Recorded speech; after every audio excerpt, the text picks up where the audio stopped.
Social మీడియాలో నటి రేణు దేశాయ్పై అసభ్యకర అభ్యంతరకర వ్యాఖ్యలు పోస్ట్ చేసిన వ్యక్తిని సైబరాబాద్ పోలీసులు గురువారం అరెస్ట్ చేశారు.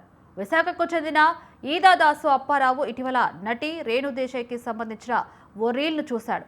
అనంతరం నకిలీ ఇన్స్టాగ్రామ్ ఖాతాను సృష్టించాడు. దాని ద్వారా నటిపై అసభ్యకర దూషణాత్మక వ్యాఖ్యను పోస్ట్ చేశాడు. దీనిపై కేసు నమోదు చేసి దర్యాప్తు చేసిన సైబరాబాద్ సైబర్ క్రైమ్ పోలీసులు విశాఖపట్నంలో అతన్ని అదుపులోకి తీసుకున్నారు. ఈ సందర్భంగా సైబర్ క్రైమ్ పోలీసులు సోషల్ మీడియా వినియోగదారులకు పలు సూచనలు చేశారు. సోషల్ మీడియాలో బాధ్యతాయుతంగా వ్యవహరించాలని, అసభ్యకర వ్యాఖ్యలు పోస్టు చేయడం నేరమని హెచ్చరించారు.